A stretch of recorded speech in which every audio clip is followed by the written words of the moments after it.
I know you all have your favorite seat, but as our new anthem for this year, change your thinking, change your life. Change your seat, change your thinking. All goes together. Doesn't this feel better? Yeah. Oh, God bless you. I'm so grateful. We had quite a few people. They were all dressed in blue. And as soon as the rain stopped, they left. Isn't that amazing rain?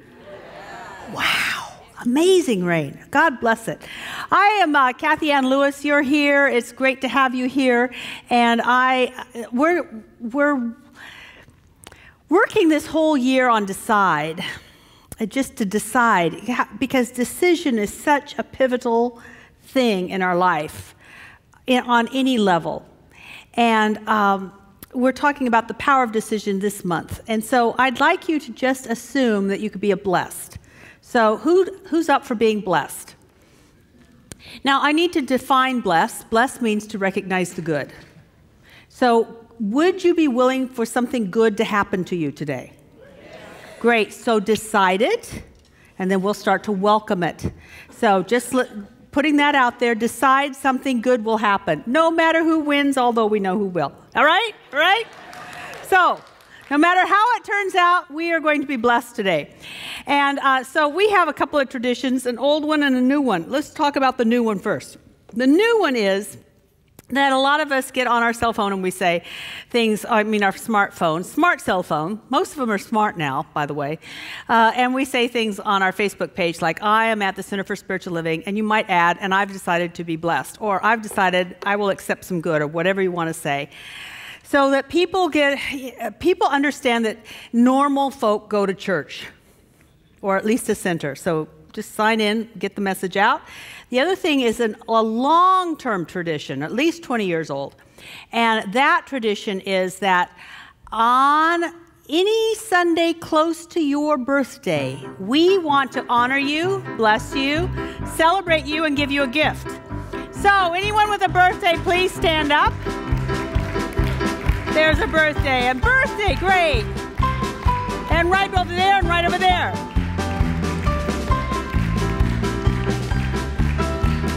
Happy birthday, happy birthday.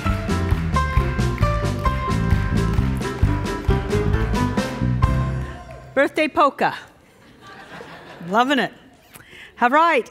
You know, I see a future when we would do the birthday polka and people would come out with little full dresses and go around and then go back.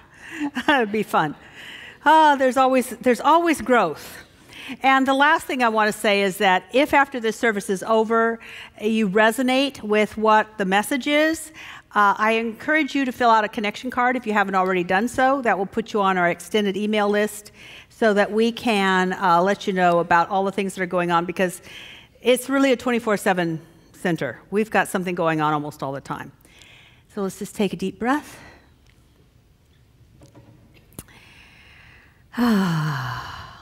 One of the things that we teach is mindfulness. Now, what mindfulness means is that you have your mind and it's full of the present. Your mind is full of the present moment. You're mindful of the present moment. Because that's where all the power is. So we're going to just switch gears a little bit and become mindful. Spend a few moments in silence, and then we'll hear a beautiful song, and then Reverend Harold will give us our opening prayer. Right here and now, in this moment, let us take this time to simply rest, to allow the past to be the past, and to move into this present moment. Breathing in and breathing out.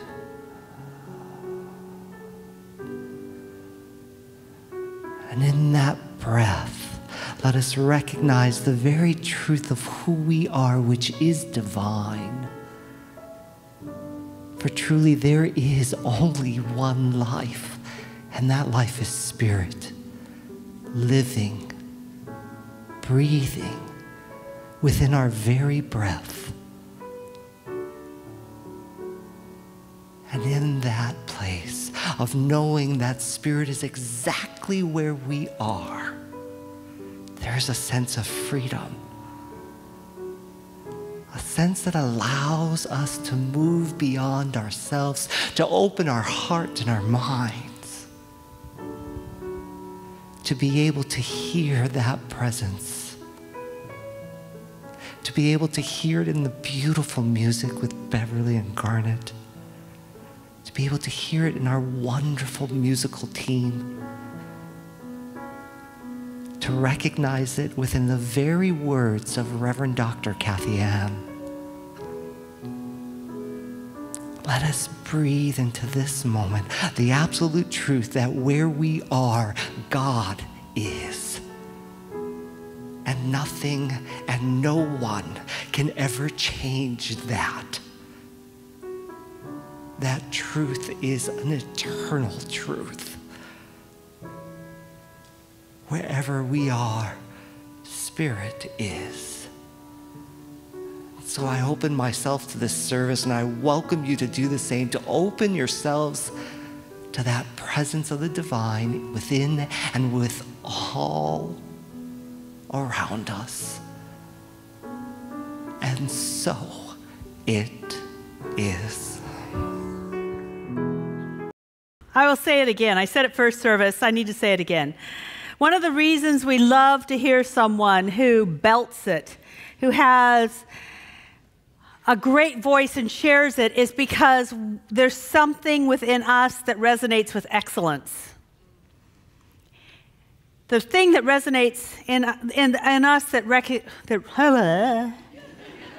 and then there's something that can't even talk. The thing that resonates with us is our own excellence. We love excellence. I think that's why we also like to watch a team that is winning. Because we see them doing things and mastering things. We see excellence. And that which corresponds with it inside of ourselves resonates. We feel good. I also said first service, that we all resonate with different things. Some of you could go to an art museum and see a particular type of painting, and it would spark something in you. For me, bull riding.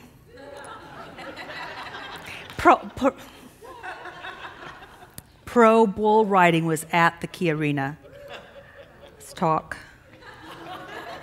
8 seconds, a whole life in 8 seconds. 8 seconds. Longest 8 seconds probably ever, but still, we all resonate with something. We resonate when people go to their edge and then go beyond that and go to another edge. We resonate with it. So I also said that one day I think that, in fact, I think it will be this century. This is my prophecy. I won't live to see it probably, unless I do.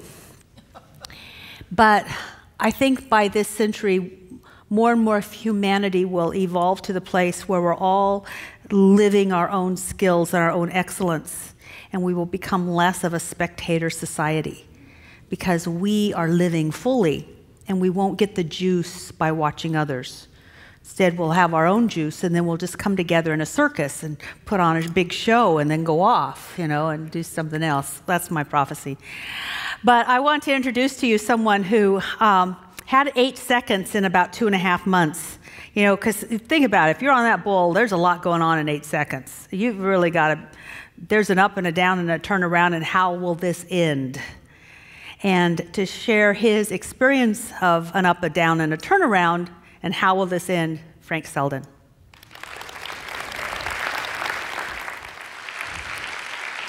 Good morning. Day before Thanksgiving.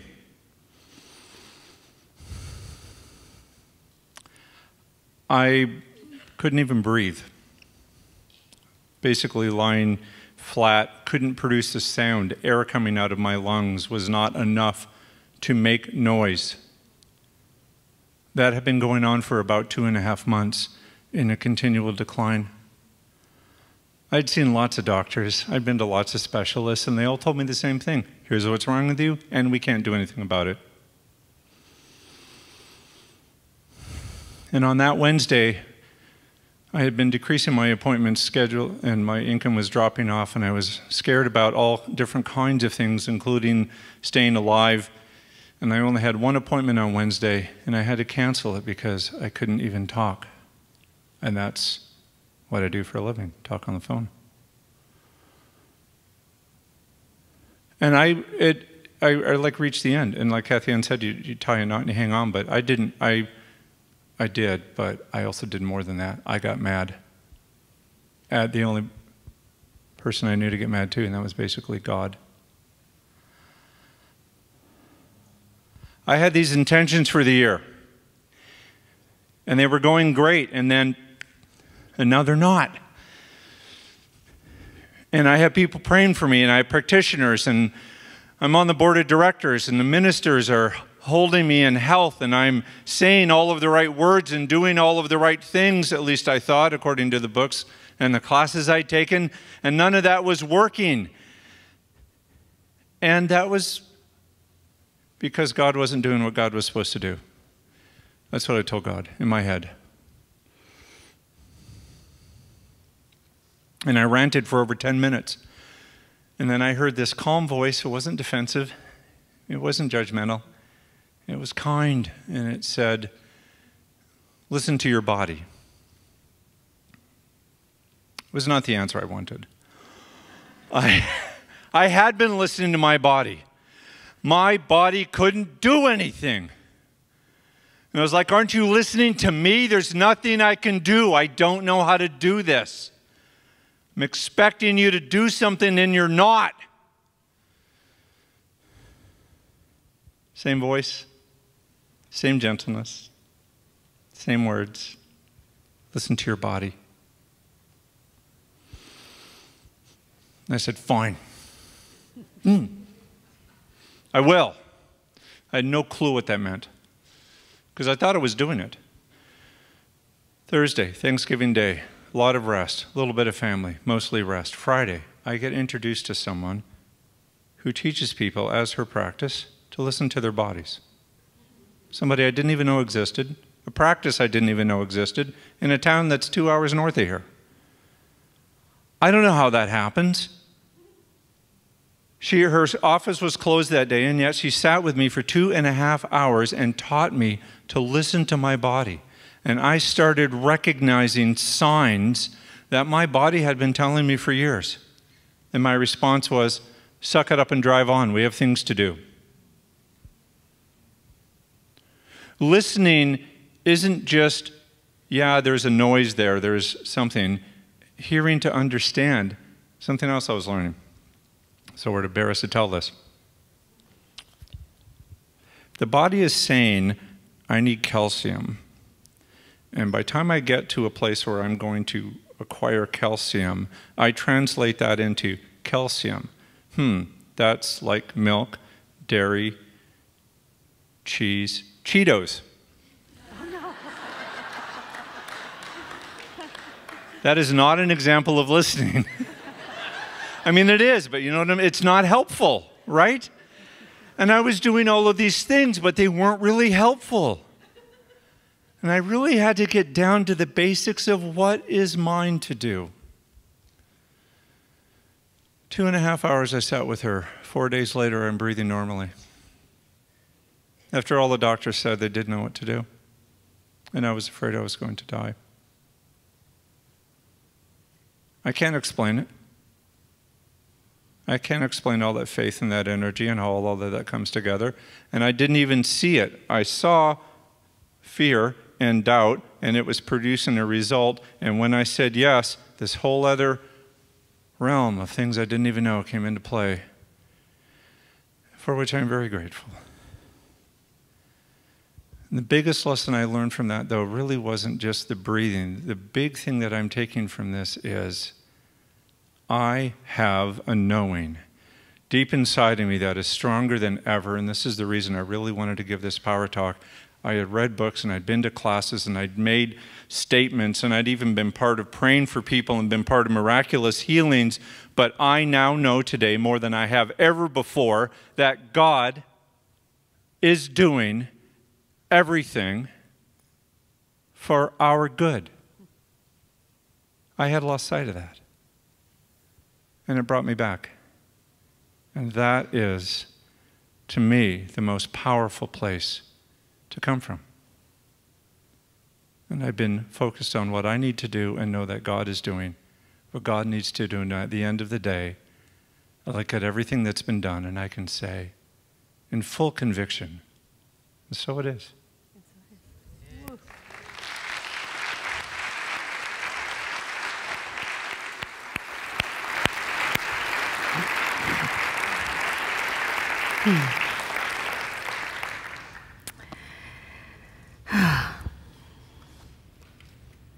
So I want to get us all to that place where not only are we listening, but we are acting on the wisdom of the universe that wants to speak to us. How many of you have ever felt really sure of yourself and told people you were really sure of yourself, then read it later and wondered if you were so sure of yourself? Thank you, just a few of us. We can have lunch later. This group right here. So yesterday I finished my talk and I said, I will, if you are afraid of change, feel out of control or stuck in uncomfortable patterns, this talk will be for you. And then I read it again this morning and I thought, oh my, that's a big promise. Oh well, this talk is still for you. It's for me. But let's start with the cheese to Cheetos. That was a decision, right? And we are talking about the power of decision. How many of you have made decisions and it goes, oops, oops? I think sometimes we make bad decisions. No, I don't know about you. We, who's this we? I sometimes make bad decisions because I am afraid of change. And I might make a decision that would make me change. I saw a cartoon on the internet last week and lost it. Even though my intention for this year is to become comfortable with computers. Give me a break, it's only 2 weeks, I'm not there yet. But still my intention. So I saw this great cartoon, lost it somewhere in cyberspace. So Frank, God bless him, found it and sent it to me. So I will send it off to everybody that's on our email list next week, just so you can enjoy it. So it goes like this. This looks like a politician. Looks like a politician, although it doesn't say politics, but it was a man behind a screen. Oh, love this. It's a man behind the screen, not a screen, but a podium and a screen, and he's saying, "Who wants change?" And everybody's raising their hand. Everybody in the crowd, and they got a big smile on their face. Who wants change? So I'll ask you, who wants change? Then the man asks, who wants to change? And nobody raises their hand. Now, a few of you did. But if you look at the world, we would much rather see change than be change. We'd much rather it changes than me changes. Isn't that true? And even if we want to change, how many of you have wondered how to? How many of you would love to change? But you just, you're stymied. That's kind of a stuck position. Well, I hope that I will introduce to you the seed of change today. I need to give you some premises first. A seed of change, and then we're going to have a group prayer where hopefully if that seed is needed within you, it will be planted in your soul today. Because I don't need more information. What I need is more opportunity to apply the information I already have. So we'll do two things today. Receive some information, and then have time to apply it. And that will be your part. So you get to be on the field in a few minutes to see what works for you. But first, let's begin with, I just have to say I love the book. That is our book of the month. It's The Power of Decision. If you haven't got it, hopefully we'll get some more in. We sold out. You might be able to get it on Amazon. I'm sure maybe Kindle edition, probably. It's a great book. I suggest it. And one of the things that Raymond Charles Barker says in here is that indecision is a decision. So any of you are indecisive, you're deciding not to decide. And that's a decision. So if you say you're not decisive, oh, yes, you are. You're incredibly decisive to be indecisive. And you choose it over and over again. So let's just get clear on that. And the next thing is that if you're indecisive, you are choosing to be powerless and initiate no new real change if you are indecisive. So why don't we change? I think it's scary. It's scary.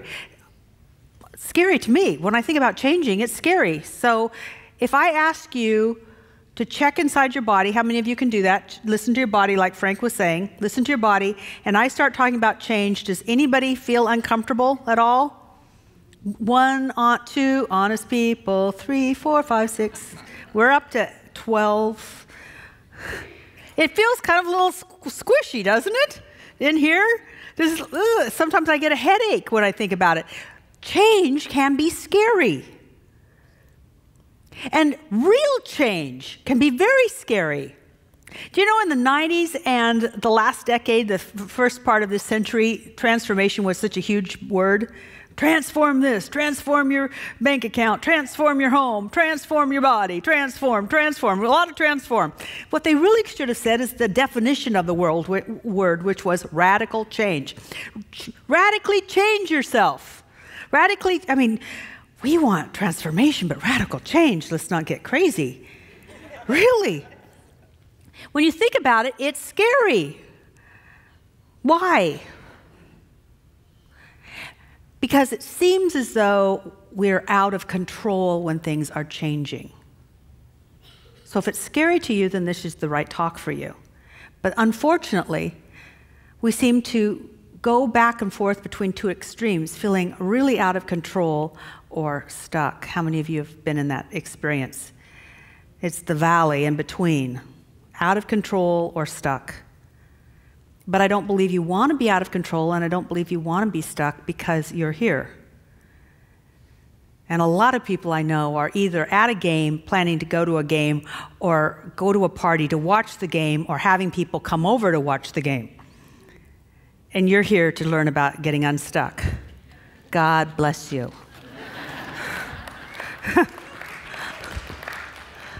Really. So I have to give you three. I want to lay the premise for this, and then I'm going to ask you to take an action. And there's 3 things that I want to talk about in this premise, and so let's just begin with 3. I believe that there is a trinity in science, just as there's a trinity in many, many, many religions. Many religions have a trinity.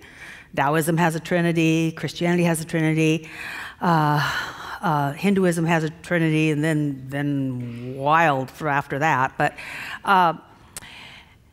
science has a trinity too. There are those things that can be measured, matter and energy. Matter and energy can be measured in science, right? We've got those 2. So what's the third? The third is intelligence. It can't be measured, and yet it regulates all of the matter and the energy. Matter and energy play off of each other based on an intelligence that's somehow forming that matter and that energy. Otherwise, there'd just be a big soup called matter and energy. Really? How would anything intelligent happen? When you think of the beauty of the stars and the galaxies and the magnificence of it, there's an order to it which comes from some sort of intelligence. Now, that's a little big for me. I like getting a little smaller. There's an intelligence that regulates my cells and how they function with other cells and how they come together and make an organ and how they come together and support my body. I mean, it's amazing. Isn't that intelligent? I mean, are you running it? Okay, cell 2540 to the left. Pump it up, come on, come on. You can do it, you can do it. I mean, come on, we don't do that. There's an intelligence that's working. I love intelligence. I mean, look at nature. You can't look at nature without seeing intelligence. How do things that we say are simple animals, how do they do what they do? How does the slug find the dog food on top of the table?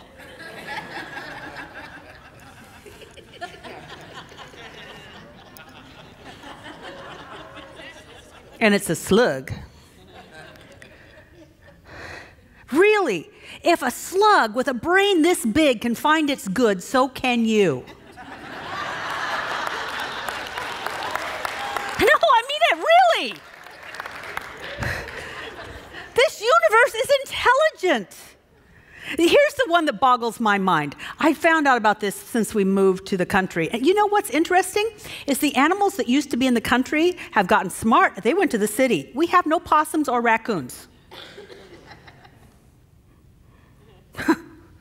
So if you're afraid of them, go move to the country. But I did find out about a certain class of birds, and cowbirds are one of them. There's a certain class of birds who, I don't know why, maybe they just got smart and said, excuse me, why should I spend most of my waking hours feeding, caring for those little progeny of mine? I'll just lay my egg in somebody else's nest. Somebody else can do it. Literally, that's what they do. Whole class of birds, they lay eggs in someone else's nest. And then that bird could be anything. It could be a hawk, it could be an eagle, it could be a little swallow. And they've got this big egg, and they're probably going, ooh. And then the thing's born and goes, ooh, you take after your daddy. I mean, this is horrible. I mean, so here they are. They've got this bird that doesn't look anything like them. They raise it. They're feeding it all the time, doing all the work. They teach it to fly. It flies away, and you know what? It will find its own kind, mate, have, what do they call that? Bunch. They'll lay their eggs in someone else's nest, and they certainly weren't taught to do that. That's not what they saw. Intelligence. So can we agree now there's matter, energy, and intelligence? Great, now I can go on. Are you made of matter? Do you have energy? Then you must have intelligence. If there's a trinity from which all things come, then you must be part of that trinity. You must have matter, you must have energy, and you must have intelligence. Intelligence begets intelligence and creates out of itself. The love, matter, and energy and love of the energy, matter, and intelligence of the universe has been called in some circles God. Instead of breaking it down, people for thousands of years just called it deity of some sort.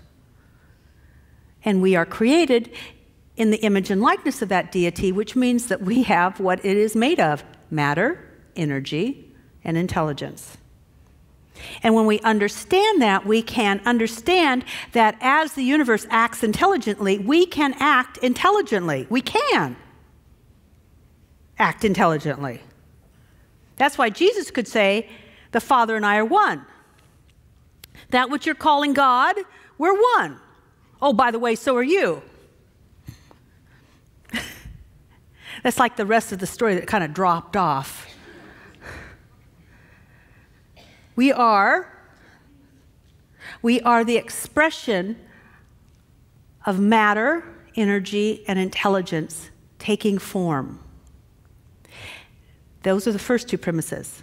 The third premise is, and this is very important, the third premise is that even though we've all made mistakes, we don't have to continue to make mistakes. So who's made a mistake? I should see more hands. Okay, who lies? Who lies? Come on, I never make a mistake. No, come on, we're all here together. We are not filming this. Except we are. I made mistakes. Now here's the deal, this is the third premise. Intelligence doesn't move backwards. It visions and intends forwards. It visions and intends forward. It doesn't move backwards. It envisions and intends forward. I doubt that the energy, matter, and intelligence of the universe is still, beating itself up because there's no more dinosaurs.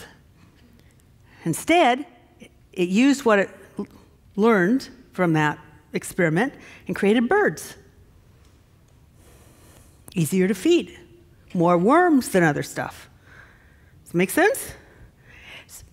Which means that if we're intelligent, we acknowledge that we've made mistakes, but we don't try to make present moment decisions based on those mistakes. Because we're still going to talk about decision in a minute. The power to decide. That you become the person who can be change. If you decide something different, you will change, but we are afraid. Intelligence is expansive because the universe is expansive. So we know we've made mistakes. We come to the edge. We vision what we want. We decide and intend to move forward, and that's an intelligent choice. Because the cleanup back there is enormous. Isn't it? Does anybody look back there? I have. There's a lot. If I go through this lifetime, I can go back farther. Because I believe I'm an immortal expression of the life that is. So that's why mindfulness is so important, and I'll give a plug here for the spiritual practices class. It's important to know how to stop the chatter so that we can be present and mindful of what's going on so that we make an intelligent decision. Would you be afraid of change if you knew that the changes you made would always be for your good? I don't know. There's some thoughts here. I love it. I don't know. See, I think that the reason that I sometimes am indecisive is because I don't want to relive the mistakes I made. I don't want to buy Cheetos one more time and call it a dairy product. I've done that. In fact, I was just thinking about that yesterday. I'm drinking this protein drink, and honestly, this voice went off in my head and said, you know, Haagen-Dazs has a lot of protein in it. So I so get what he said. I so get it. So it gets me to the place where I think I can't trust myself. Now so that's the premise. The universe is intelligent. We are part of that intelligence. We've all made mistakes, and yet we do not need to be captive to those mistakes. Now let's move into how to shift. We need to claim our own self-mastery. And the only place we'll ever be a master of is our own mind, our own dominion of consciousness. We have to claim it. I have dominion over my thoughts. My thoughts do not have dominion over me. See, I heard the thought, Haagen-Dazs has protein in it. I didn't let that change my mind about the protein drink. So you have thoughts, Dominion says you have thoughts. Thoughts don't have you. There's a big difference. So it's self-mastery. So the first thing to do to shift into being able to make decisions and make changes in your life so that your outer life can change is to start acknowledging that you can have and probably should have self-mastery. And practice having that self-mastery. Practice controlling our thoughts. I am teaching practitioner class right now, and they're going to be marvelous practitioners. There's 3 things that I want them to have. I want them to have lots of confidence. I want them to have a lot of skill, and I want them to pass their test. What I can really contribute to is all of those, but they have to become engaged in it. So this wonderful person in practitioner class is starting to putting words to a song that we know, just kind of changing the words. That she has the faith of God. Now think about that. Isn't it a marvelous thing? I talk about it a little bit, but a prayer practitioner needs to have the faith of God. Not the faith in God. That's out there, faith of God. Just as I want to know the intelligence of God, I want to have the life of God, I want to have the love of God, I want to have the faith of God. And so she changed the song, You Are the Face of God, to I Have the Faith of God. And so she sings that to herself. And it's a marvelous song. It's self-mastery. And so when you start to doubt yourself, you would start to sing a song. So take something that really empowers you, give it lyrics, or a song, or a melody, and sing it over and over again. You can do that, and it would be good. So the premise is, the universe is intelligent, you're not the result of your past. You're not the result of your past, not really, not who you really are. You just have that, and you can let it go. You let it go by starting to have some self-mastery, affirming who you are over and over again. Then you let that intelligence work through you as it's always working through you, because if you start to have self-mastery and you start to say, I'm going to choose my thoughts, thoughts will start to show up in you. And how do those thoughts show up in you? As ideas. This is from The Power of Decision by Raymond Charles Barker, page 13. Okay. Creation is continuous. I love that. Creation is continuous. We exist in a continuum of creative process. Modern thinkers would like to believe that God has gone out of business. This is an impossibility. The infinite mind has to be an infinite process. Being infinite, it cannot be limited by its own creation. You know what that means? We can't be limited by all those mistakes we made. We can't be limited. It cannot be conditioned by person, situation, or limitation. These factors are man's creation, and they exist temporarily in the infinite, as does the wave on top of the sea. The sea remains itself as the wave appears and disappears. The mind of God is eternal cause and is in an eternal process of thinking within itself, upon itself, creating new ideas of itself. The infinite is forever in the process of self-discovery. This self-discovery, individualized as mankind, is called evolution. So that intelligence that's always working things out and said, ooh, let's do really big animals. Ooh, maybe not such a good idea. Now let's go over here. Oh, well, and continually redoing things. It is doing those things through ideas. So intelligence is always working. It's working through you. And when you get off your case, you will start to hear ideas, and those ideas will be the solutions for every problem. Whether it's a health problem, like Frank had, a money problem, a relationship problem, a time problem, you will always find a solution. The solution will come as an idea, and it will be birthed in you. Why will it be birthed in you? Because you're intelligent. You're pure intelligence. And that's what intelligence does. It produces ideas, something that has never been before. not a rehash, but something that has never been before. Isn't it wonderful that Frank listened twice to something that said you need to listen to your body? Because if he hadn't and he had been introduced to that woman the next day, he would have not paid attention. How many times has God presented a solution to you, but you weren't paying attention and so you missed it? Raise your hands. That was a mistake. Let it go. Luckily, God has more ideas where those came from.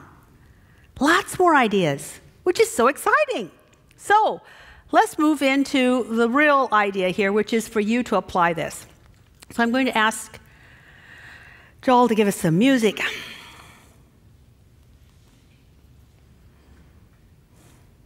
We're going to do two things in this. First of all, I'm going to ask that love start to dissolve your...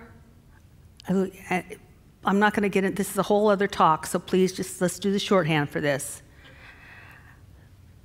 You dissolve your attachment to the problem. Because oftentimes we don't have problems, problems have us. Just like we don't have thoughts, thoughts have us. We don't have patterns, patterns have us. So we're going to first let the dissolving principle of the universe, which is love, dissolve the binds that attach us to other things. And then we're going to allow the intelligence of God to show up as the solution for something that we may have in our life. And the solution will show up as an idea. Even if it comes in the form of a person, they're going to give you an idea. Ideas are what shift things and help things change. I almost want to say, any questions? Any questions? Okay, we'll begin. Let's breathe into your heart.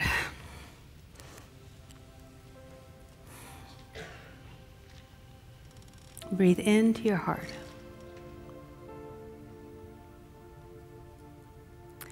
Just as a follow-up on what Frank said, his beautiful, wonderful story of healing, I have known so many people who have gotten really, really mad at God and then something happened.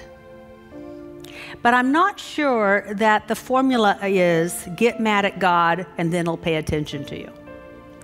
I think the formula is that sometimes we have to get really mad to finally put all of our attention on the infinite so that the infinite can reveal itself as a solution. So think of something that's been a part of your life as a pattern, as a problem, as a stuckness, as a fear.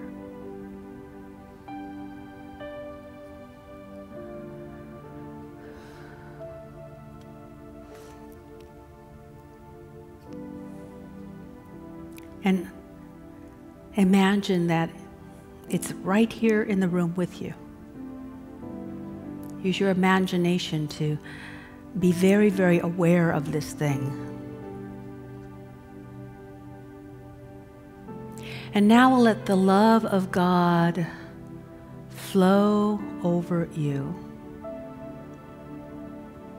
Let the love of God flow over you.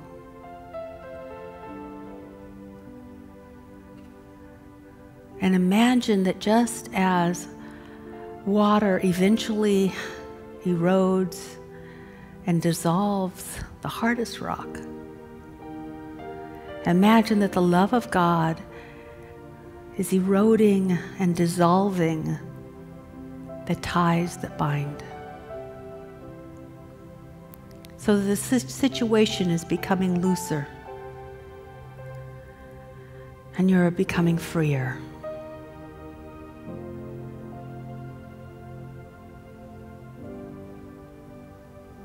And now, if this is true for you, then adopt this prayer as I say it. Father, Mother, God within, O love, intelligence of the universe, flow through my mind, flow through my thoughts, flow through my consciousness to reveal to me the perfect solution, the perfect answer, the perfect idea of freedom in this situation. Flow through me and give me ideas of expansion and fuller expression. Release from me all fear of change, for the only thing that I can change into is more of my God self. Free me from my past. Free me from my fear of my past. And give me divine ideas of my future. And I give thanks that it is the Holy Spirit working in us, as us, and through us that allows us to accept right now great ideas, fabulous ideas, life-affirming ideas, life-expanding ideas, life-providing ideas. Thank you, sweet Spirit, for bringing us here this day that we may know that our decisions are powerful, that we're safe to make those decisions, that change is our friend, and that we are becoming the kind of person that we want to meet on the street. We are becoming the kind of person that we would read about in a magazine. We're becoming the kind of person that we would want to have lunch with. I am so grateful that we are deciding that change is only for good. Thank you, sweet Spirit, and so it is. 1 year ago, the Seahawks were going to the Super Bowl, and we were going to play against the Denver Broncos. And what was great is that the Broncos have, or not the Broncos specifically, but Denver has a religious science church, and so we did a contest with them to see who could get the most soup for Super Bowl Sunday. Super Bowl Sunday. And I don't know. I'm not sure. It got really wiggly at the end because whoever lost had to wear the other person's jersey. So they never really conceded. Because all I know is they did not wear a Seahawks jersey. But it was some of the most fun. It was fun to do, and it was a way for everybody to win. And that's exactly what Reverend Dr. Rogers said, is that it's a win-win, because no matter who wins the game, people get fed. Now here's the rest of the story that some of you may have heard this Sunday after the Super Bowl. The woman from the university food bank came on Monday to pick up the cans, thinking that she could put them in her trunk and in the back seat. And if you remember how many cans there was no way. And she broke into tears because she said, this is the time when the food bank's empty. It's after the holidays when people give, and then people are forgotten, and we had no food. We were an answered prayer for families and families and families. So we're going to do it again this year. And just because competition's kind of fun, we will be competing with the other Centers for Spiritual Living in the area with, I call it the 3 Bs, Bellevue, Ballard, and Burien. And it will be a per capita kind of thing. So I'm not sure if they have a jersey and I'll have to wear it. I'm not sure what we'll do, but please don't make me wear a Burien jersey, please. Please, please, please. So just saying. And there's just a lot of ways you can get involved, even counting cans, because we're going to need to count cans. If you would volunteer to help stack and count cans, that would be great. That would be an easy thing to do. Bring cans with you the next 2 weeks, because we'll be collecting. And as Reverend Sharon figured out how to do, if you're on Amazon Prime, you can order the cans, get the same price, and they'll deliver them here. Oh. I don't know. Maybe. Yeah, I guess. And we get 10% because you donate. Oh, my goodness, through Amazon. Win, win, win, win, win, which is the way the universe does it. And I just thought, so this is what I'm going to do. my husband and I would not go to the game. I mean, just, we wouldn't. Now, Calgary Roundup maybe, but not the game. So, and we couldn't get in anyway. But I'm going to take the money that we would have spent if we were going to get a ticket, if we could get a ticket, I'm going to buy soup. So that some family wins in a totally different way. Win, win, win, win, win. Win, win, win, I'm not out in the rain. Win, win, win, somebody gets fed. This can't get any better than that, honestly. So let's just take a deep breath. And that's one way to give. Another way to give is to share your support with this community so that we all win. And check your heart and check your mind and let the intelligence of the universe speak to you. Speak to you of, if this is really contributing to your life, how will you contribute back? And let wisdom speak. And then bless your gift and know that it is accepted with such love and with deep gratitude. And so it is.